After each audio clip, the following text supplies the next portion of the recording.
A first class upgrade, a real meal and real cutlery in economy, and a visit to Istanbul's amazing airport. Sound good? Then stay tuned as I travel on this Boeing 777 with Turkish Airlines in economy. Thanks for joining me. As with many of my videos, it always starts with the train, as I live in Lincolnshire, which is miles away from any of the airports that I frequent. Not ideal for an av geek. Anyways, if any of you are train buffs, I thought I'd give you a quick view on board, as I managed to bag a very cheap first class ticket down this morning, not least as it was very, very early. It was very comfortable, and I welcomed a nice black coffee and a bacon roll to get me started. A quick dabble on the tube and then the Heathrow Express over to Terminal 2. Quick tip, if you're a Star Alliance Gold member or higher, you get a free upgrade to Business First if you show your membership card. Just worth remembering for next time. Anyways, here we are headed to Terminal 2 after lots and lots and lots of walking. And here's the jet that we'll eventually get to. This Boeing 777-300 at 11 years old, and I'm going to be flying on it today in economy. Here's our jet arriving on stand.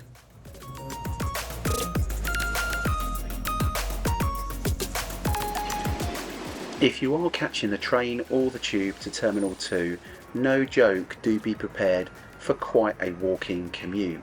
It takes probably 10 to 15 minutes to get from the station to the entrance to the actual terminal. Once inside though, it's a nice, airy and light building and remains a Star Alliance stronghold.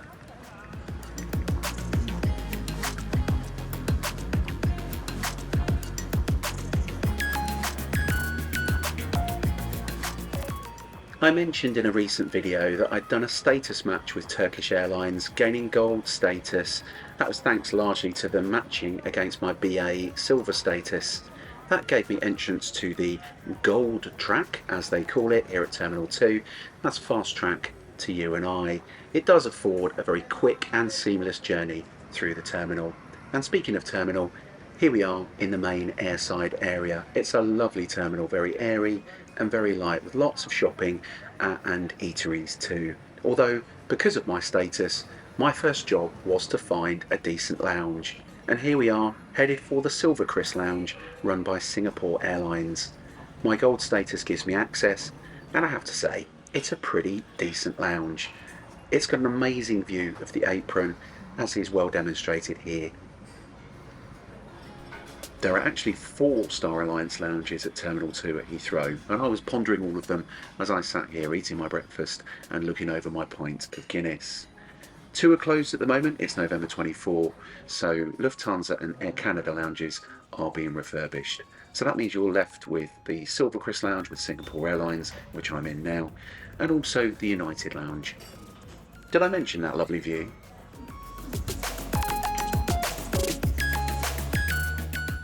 So whilst the lounge was busy, I didn't feel like it was overly busy, and there seemed to be plenty of places to sit here. I really liked the fact that you could get Guinness on tap at the bar. I'd never seen that before. The food selection was pretty decent too, although it was breakfast. Another quick plug then, if you do like my videos, do please like and subscribe. Thanks a lot.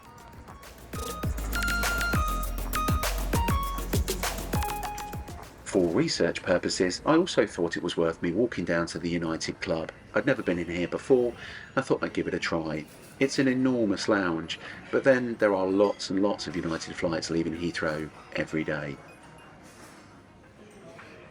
Despite its size, it was very busy, although there was seating available. I guess this was a very busy part of the day.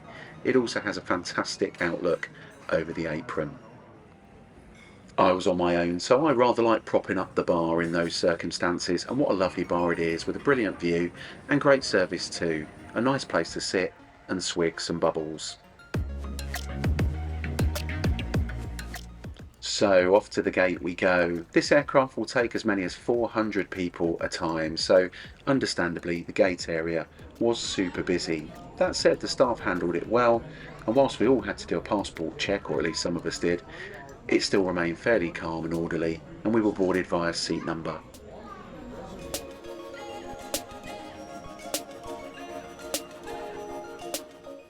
Following about a 35 to 40 minute delay overall, we were soon boarding our 777. With 400 people to get on board the aircraft, they facilitated 2 jet bridges. Somehow I managed to sneak onto the forward jet bridge, and that gave me the opportunity to have a wander through business class at the front of the aircraft. For what would be less than a 4-hour flight, this is a pretty nice configuration. It's in this 2-3-2 layout. I'm not sure though I'd want to be in the middle of the row of 3 if I paid for business class. What do you think? But it's economy for me today, so here I am making my way through the galley and heading into the enormous economy cabin. I was sat in seat 14A over on the right hand side of the aircraft. Here's my seat. Given many airlines have started to move to a 10 abreast layout in the 777, I was pleased to see that Turkish Airlines has maintained this 3-3-3 layout. That said, it was still quite snug, so I can't quite imagine being on one of those other configurations with 10 abreast. Must be really, really tight. The seat was pretty good, it had power and it had IFE. I'll go into that in a bit more detail in a little while. And the legroom, it was just okay.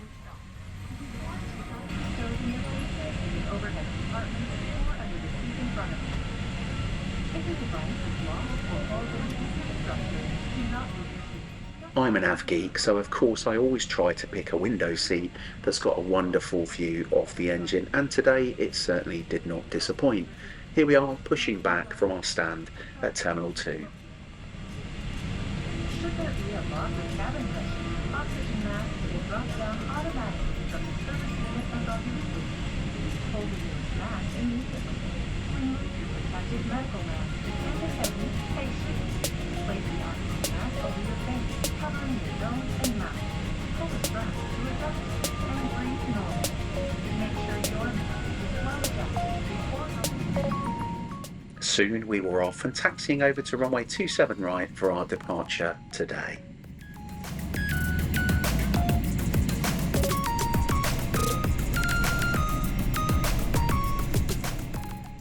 I noticed today too just how much closer Terminal 2 is to this end of the airfield, and about a 5-minute taxi later and we were already ready and lining up on runway 27 right.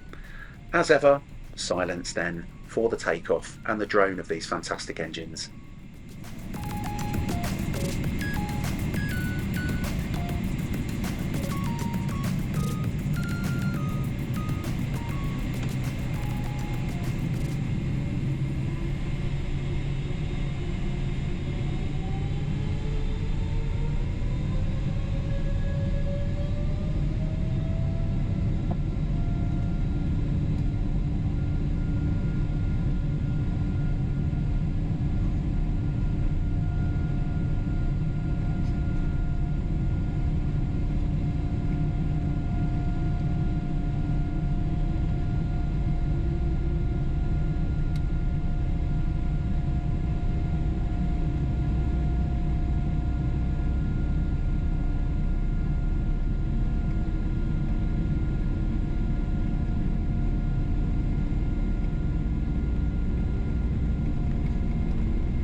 Nicely done.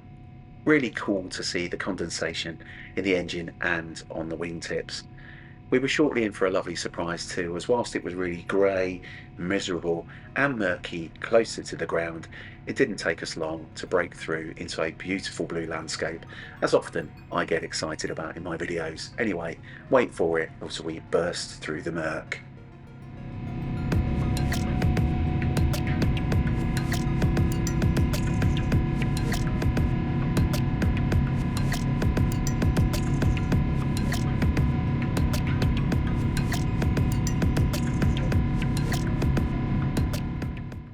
That's better. It never gets old seeing such a view.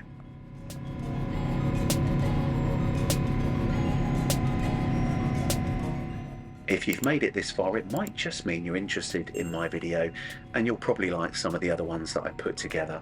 So please do subscribe and like my videos for more lovely aviation content. Thanks again to those who already do.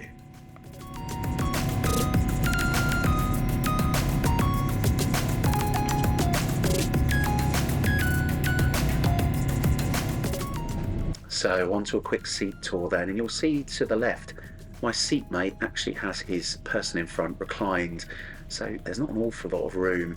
I have to say my seatmate and I were very pleased because the seat between us was left free. Not sure if that was on purpose or whether we were just lucky.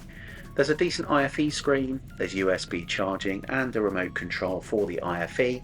You also get a fairly typical airline tray table, although I do like it when they fold in half like this, as it means that you could just balance a drink rather than having to have the whole tray open all of the time. It's the little things, right?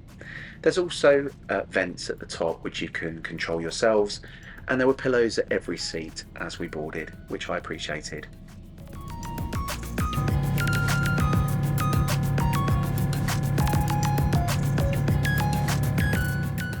We were soon in the cruise, and that can only mean one thing. That's right, time to give the IFE a quick check over. There's that leg room again. It was just okay. Again, glad I had the seat next to me spare so I could stretch out a little bit.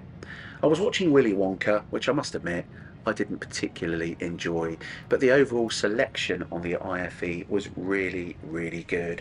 And yes, of course, The Big Bang Theory, featured in pretty much every airline catalogue ever made.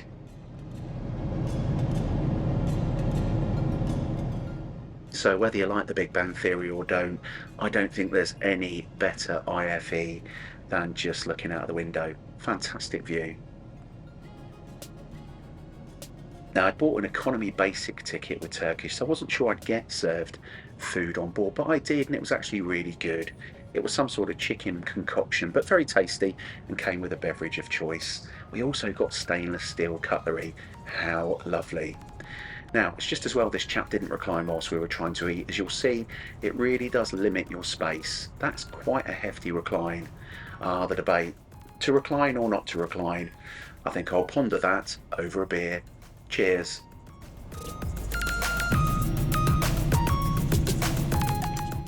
As we started our descent into Istanbul, we were treated to some beautiful views as the sun set.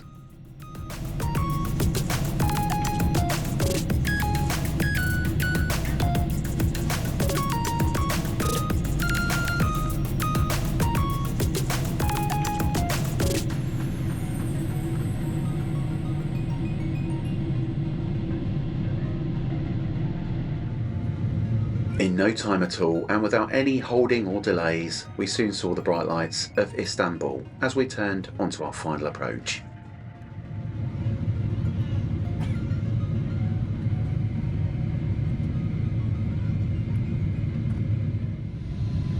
Having never flown Turkish Airlines before, I was really interested to see how they compared to other airlines in the wider European marketplace. Comparing their pricing to BA, they're about the same for economy. That said, with Turkish Airlines, I got a hot meal, I got access to IFE, and of course I also got to fly on a 777-300. That's probably being a little bit unfair, but it's really great to have wide body service on such a short route. So overall, I think Turkish Airlines really did do a great job today versus some of the competition.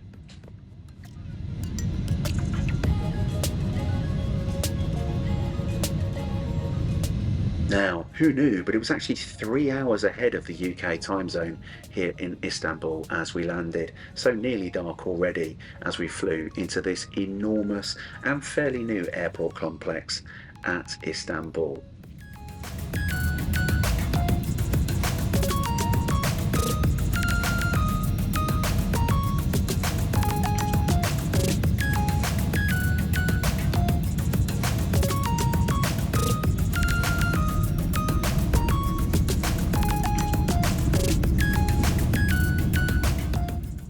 A warm welcome to Turkey as we make a nice smooth landing on one of Istanbul's 5 runways. Flight time today was just 3 hours and 13 minutes, so pretty quick.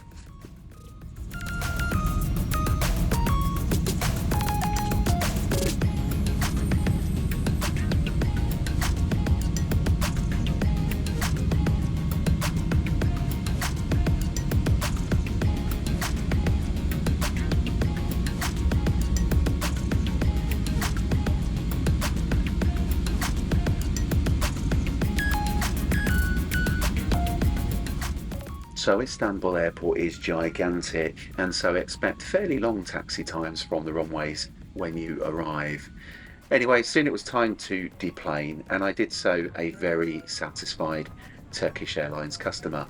Great service, great to be fed, and ultimately the flight only arrived about 12 minutes later than scheduled despite our delay from Heathrow. So here we are, jumping off the aircraft and arriving into this amazing airport at Istanbul. Just look at this place. It's so big, you might even notice that on the right hand side you can even hire an e-scooter to get from one place to another. Anyways, it's been so good to have you along. Thanks again for watching my video, and I look forward to seeing you again on my next adventure. See you soon.